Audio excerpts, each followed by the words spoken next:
Alors, Shalom, Shalom, frères et sœurs en Yasha, c'est encore El Jonim.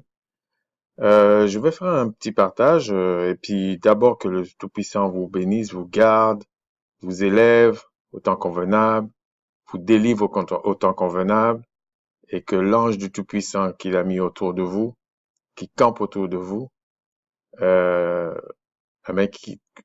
comme il adore toujours le Créateur, il fera ce qui est bien. Mais seulement avant ça, il faut qu'on fasse notre part. Et ça, c'est par la grâce Tout-Puissant. Alors, pourquoi je fais ce petit partage? C'est pas la morale, c'est pas la sentimentalité, mais il y a un frère qui m'a envoyé une photo, une image. Bon, je vais pas le mettre là parce que c'est pas ça le but. Le but c'est qu'on partage ensemble, ok? Mais il y a des choses qu'on partage en public et puis d'autres, ben non, ok? C'est comme ça. Nous sommes aussi un peuple de secret. Donc, bon, pour ne pas citer ce frère, c'était le frère Allegra. Je pense que c'était le frère Allegra et puis il m'a dit que c'était un frère du Ghana. Alors, l'idée en elle-même, elle est bonne, c'est pas ça le problème, mais il y a eu un détail qui m'a en- peut-être choqué, horrifié, il y a tout un truc qui s'est passé dans ma tête, j'ai dit, mais c'est comme si, d'ailleurs c'est pour ça que je dis que le réveil, on n'y est pas encore, c'est embryonnaire, et puis je vais vous partager ça, et puis vous allez voir où j'en vais en venir. Mais d'abord, je vais relire un passage que j'avais lu une fois dans Proverbe 22, 3, qui dit, l'homme prudent voit le mal et il se cache. Mais les simples avancent et sont punis.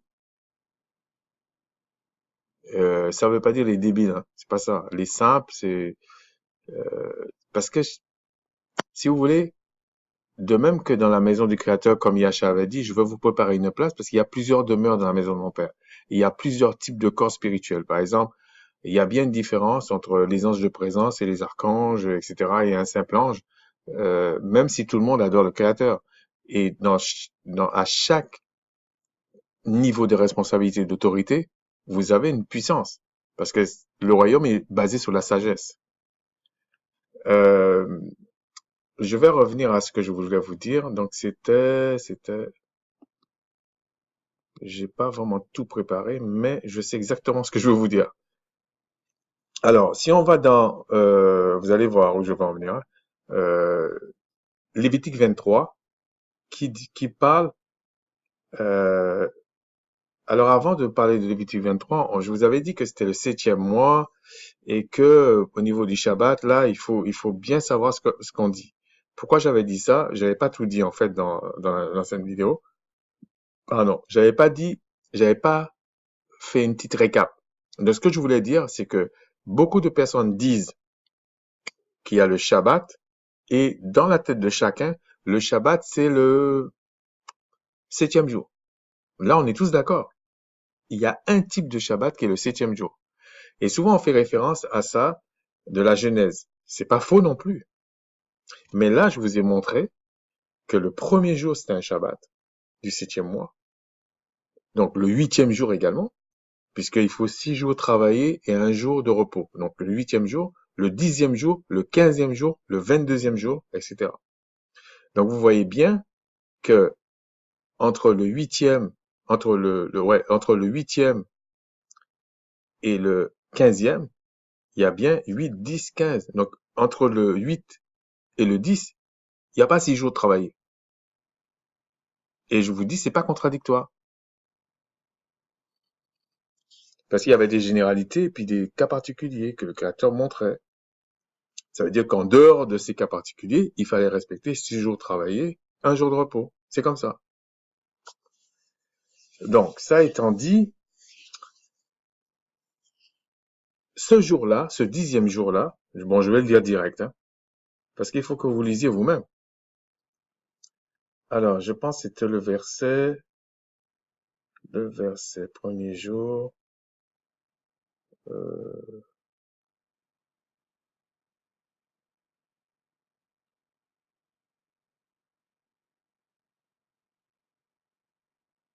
ah, voilà, non, non, non, non. Oui, c'est le verset 27. Le 10e jour de ce 7e mois, ce sera le jour des expiations, vous aurez une sainte convocation, vous humilierez vos âmes et vous offrirez au Tout-Puissant des sacrifices consumés par le feu. Puis on vous dit ce jour-là, ben, euh, on ne doit pas faire d'ouvrage. Bon, je vous dis pas vraiment ce qui se passe ce jour-là, mais en tout cas, c'était ce jour-là que le souverain sacrificateur, le premier souverain sacrificateur, c'était Aaron, qui rentrait dans le lieu très saint. Sachant que dans le tabernacle ou le temple, parce il y a bien euh, sous le fond, c'est la même chose, entre la tente d'assignation, le, tab- le temple, le tabernacle, mais il y a bien on va dire, des référentiels différents. Mais le fond, c'est la même chose. Par exemple, la tente d'assignation, pardon, c'était plutôt le lieu très saint qui était représenté là. C'est pour ça quand Macha rentrait dans cette tente d'assignation, ben, il ressortait, le visage était tellement brillant, les gens ne pouvaient pas regarder le visage. Et là, il parlait face à face avec l'ange que le Créateur utilisait pour lui parler.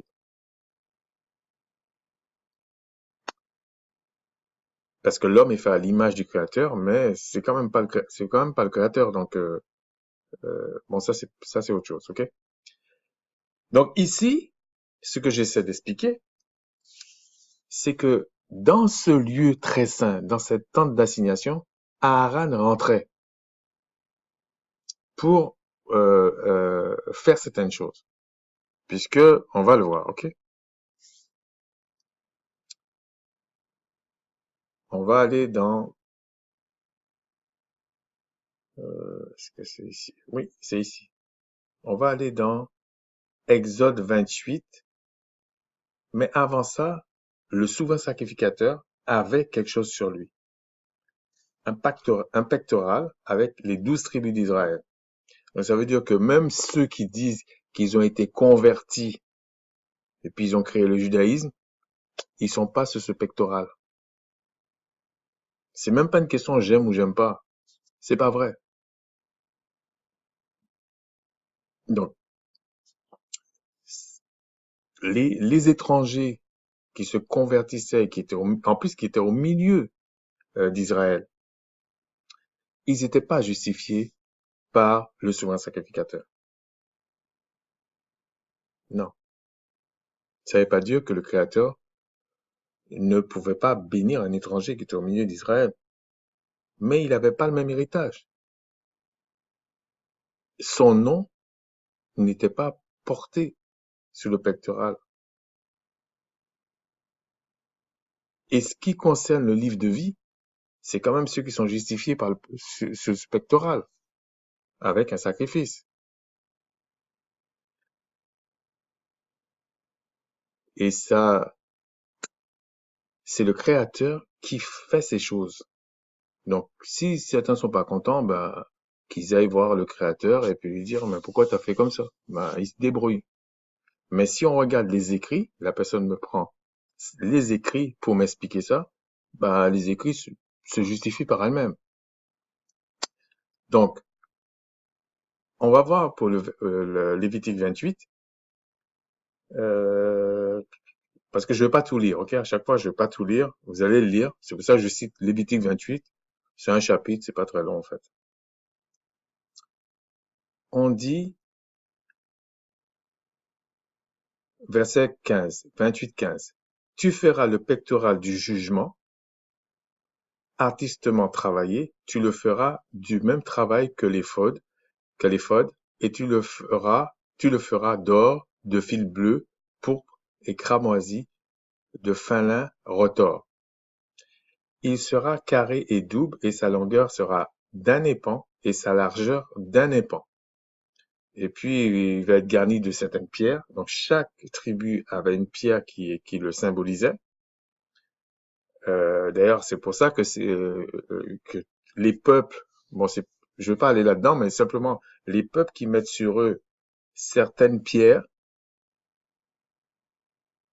ben ils auront des problèmes. Ben ouais. Ensuite, si vous prenez Ce qui m'intéressait plus, c'était la manière que c'était fait, c'était, oui, voilà.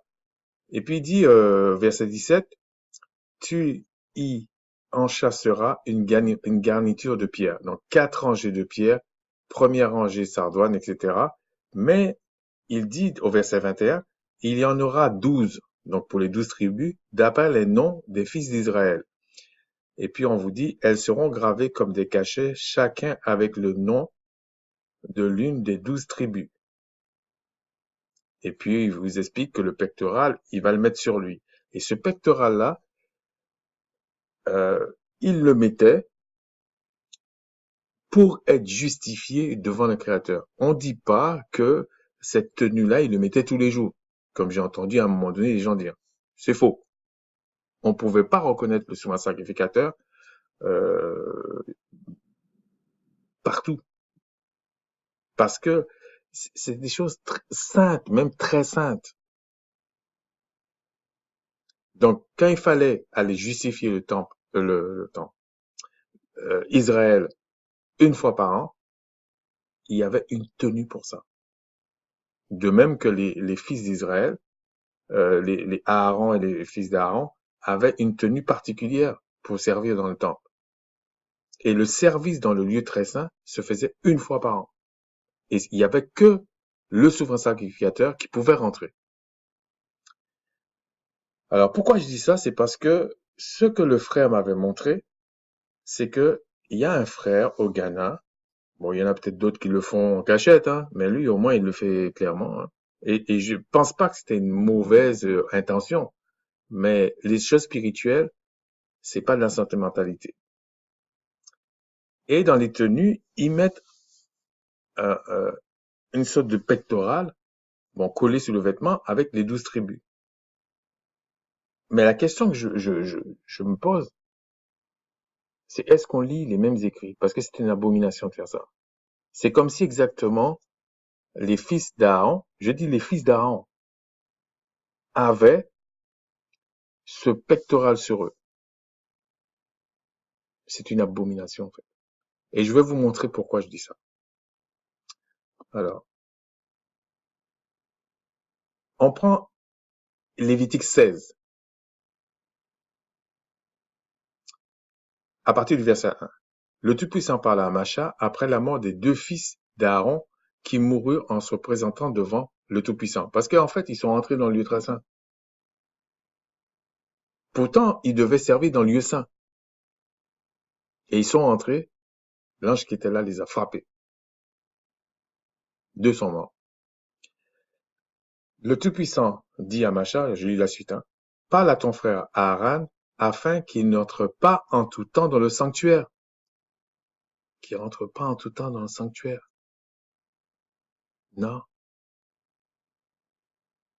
Je parle au moment où on a commencé à mettre l'arche et tout ça. Hein.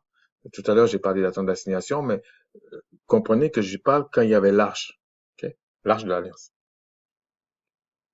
Au-dedans du voile, devant le propitiatoire qui est sur l'arche, de peur qu'il ne meure, car j'apparaîtrai dans la nuée sur le propitiatoire.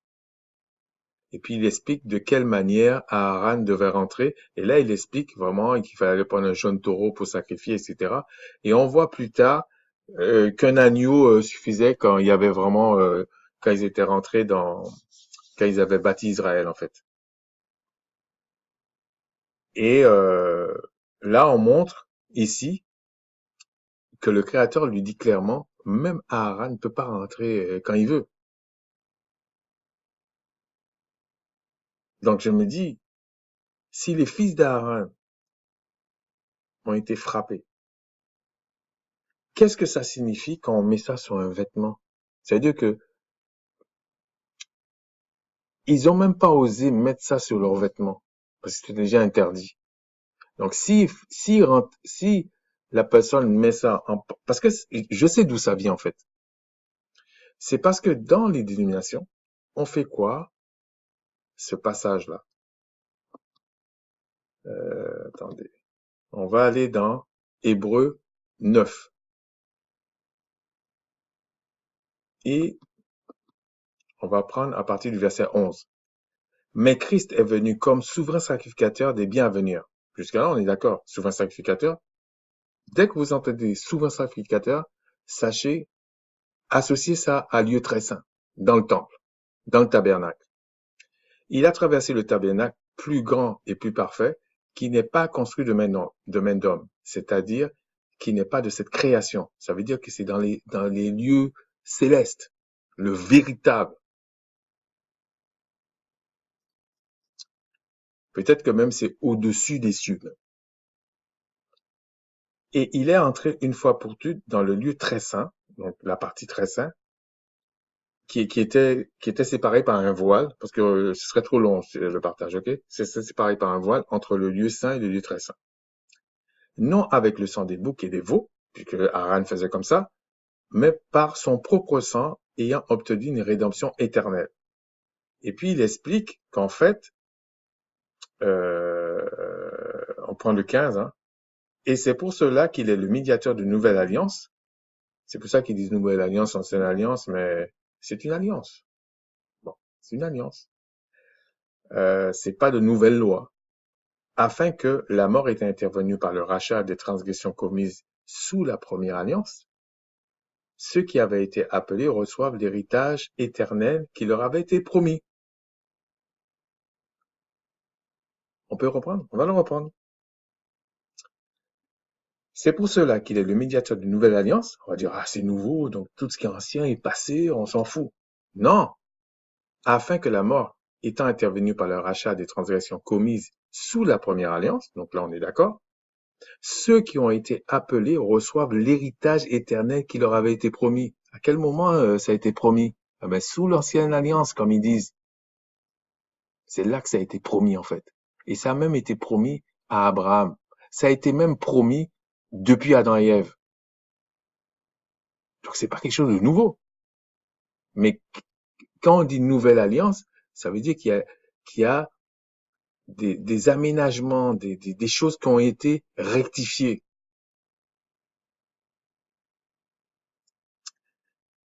Pas supprimées. Non, non, non. C'est pas comme ça. Le Créateur est parfait. Ce qu'il dit depuis le début, c'est ce qu'il fait. Et puis après, il explique le testament, tout ça, et puis il parle de l'aspect que tout a été purifié par le sang. Et donc, ce sang-là, ben, c'est le sang de Yahshua, du Sauveur, du Christ. Mais est-ce à dire, parce que les dénominations, ils aiment bien dire ça, depuis les catholiques, c'est ça. Mais surtout les dénominations, en fait, et les autres dénominations. Et ils vous disent qu'ils ont été transportés dans le lieu très saint. Enfin, c'est faux, ils n'ont pas été transportés là-bas. C'est le souverain sacrificateur, c'est Yahshua, c'est le Christ qui va là-bas. Mais comme on est justifié, alors le Créateur nous entend. C'est exactement comme ça se faisait sous l'ancienne alliance. C'est-à-dire que Aaron, si on prend le premier, rentrait dans le lieu très saint une fois par an, ça justifiait tout Israël. Donc le Créateur acceptait les autres sacrifices en dehors de ce jour-là d'Israël, les prières d'Israël, les craintes d'Israël, il gardait Israël, etc. Ça veut dire qu'ils étaient dans les champs ou à la guerre ou je sais pas ou ou à la maison où il y avait quelqu'un de malade, quelqu'un qui avait péché, le Créateur l'entendait et le Créateur l'écoutait selon son alliance. Mais rien n'a changé en fait. Christ, même si il a déchiré le voile qui est entre le lieu très saint et le lieu saint, comment je peux vous expliquer ça? Imaginons, ça a été déchiré avec Aaron. Les fils d'Aaron ne pouvaient pas porter le pectoral sur eux. Non, c'est seulement le souverain sacrificateur qui rentrait là. Mais les fils d'Aaron ne voyaient même pas ce qui se passait là-bas. Aujourd'hui, les fils d'Aaron pourraient voir ce qui se passait. C'est tout. Mais chacun a sa place. Israël ne peut pas rentrer, même si le voile était déchiré. Israël, tout le reste d'Israël, ne peut pas rentrer dans le lieu très saint.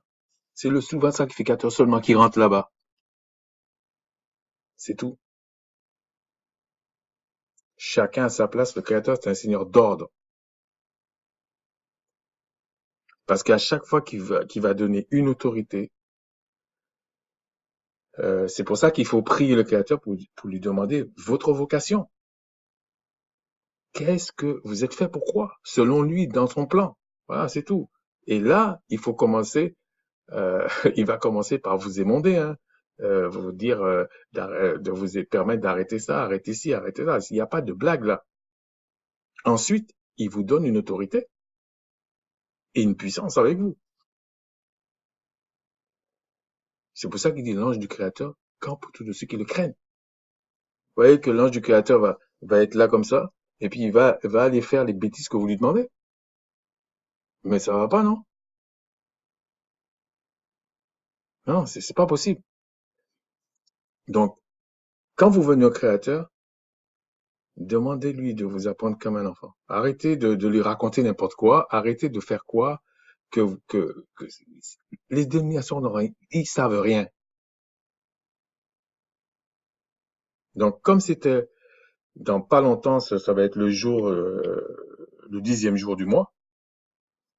Alors, ça tombait bien. Et puis, comme le frère m'a montré ça, c'est pas que j'ai, vous savez, en réalité, on n'est pas appelé à condamner des personnes. En tout cas, pas avant le temps. Non. Donc, si quelqu'un connaît ce frère-là, qu'il lui dise que c'est une abomination ce qu'il fait. Et lui, il a montré, mais il y en a d'autres qui font ça dans leur chambre, hein. Il s'approche du Créateur avec un pectoral, faire quoi qu'il est, non, non, non. Le seul souverain sacrificateur que le Créateur a, a agréé devant lui, c'est Yahshua. C'est le Fils, l'héritier. Nous sommes co-héritiers avec lui. Point barre. Il n'y a rien d'autre. Et le Créateur lui-même va nous placer dans certains endroits. Mais c'est pas tout le monde, c'est pas tout Israël qui va rentrer dans le lieu très saint et puis tout le monde avec un pectoral.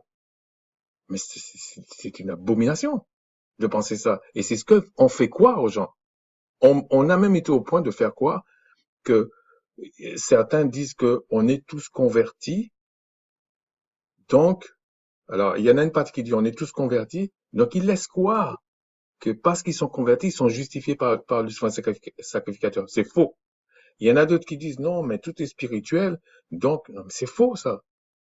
C'est complètement faux. Ensuite, parce que je voulais pas rester trop longtemps, euh, ah oui, là c'était dans Lévitique 9, on voit que le Créateur dit exactement ce qu'il faut faire. Euh, le sacrifice d'expiation, il faudra le lire. Il faudra le lire, je ne vais pas trop passer de temps avec ça, ok? C'est parce que je voulais vous parler encore d'autre chose. Oui, ici c'est pareil. Vous prenez Exode 30, où on vous parle de certains... si on prend le verset 10, ok? 30-10. Une fois chaque année, Aaron fera des expiations sur les cornes de l'autel avec le sang de la victime expiatoire. Il y sera fait des expiations une fois chaque année parmi vos descendants. Parmi vos descendants. Mais comme ça pouvait pas les rendre parfaits, Yahshua est venu le faire. Pour qui, à votre avis? Pour ses descendants. Mais c'est quoi ces pirouettes qu'on essaie de nous faire croire? Ce sera une chose très simple devant le Tout-Puissant. Mais on vous dit, à la fin, il y a des arômes ce jour-là. Il faisait des arômes pour le service, des senteurs, des choses comme ça. Mais regardez ce qu'il dit. À propos de ces arômes, parce que j'entends des trucs à droite à gauche, hein. Vous ne ferez, verset 37, vous ne ferez point pour vous de parfum semblable. Dans les mêmes proportions, vous le regarderez comme saint et réservé pour le Tout-Puissant. Quiconque en fera de semblable pour le sentir seulement, hein, sera retranché de son peuple. Que ce soit le parfum, les parfums qui servaient, que ce soit le pectoral. Vous faites ça, là, et puis le Créateur vous a pas appelé à faire ça, vous serez retranché du peuple. Parce que là, c'était une image, là. Mais là, on parle de choses célestes, saintes. Donc, je ne vais pas rester plus longtemps. C'était simplement pour dire que je comprends l'idée, mais il faut qu'on sache ce qu'on est en train de faire. Que c'est pas, je sais que même les Afro-Américains, là, dans la rue, ils font des choses, mais c'est une abomination. C'est pas parce que c'est mon frère que je dois pas lui dire. C'est une abomination. Il y a un seul souverain sacrificateur qui est digne de porter ce pectoral et qui a été agréé. Et d'ailleurs, ce 7e jour-là, est-ce à dire qu'on doit le faire exactement comme on lit dans Lévitique 23? Non, puisque par contre, on doit tenir compte de ce jour-là parce que c'est en mémoire de ce qui a été fait. Et je suis convaincu qu'à chaque fois que ce jour arrive sur la terre là, le Créateur se souvient qu'il nous a justifiés. Il se souvient que son fils, que l'héritier là, il a souffert le martyre, non seulement pour l'obéir, mais aussi pour nous sauver. Alors je vous souhaite de réfléchir à tout ça, et puis que le Créateur nous bénisse tous, nous fortifie tous, et qu'il se glorifie chaque jour dans notre vie, parce que sans lui, on est foutu. C'est ça la vérité. Alors, shalom.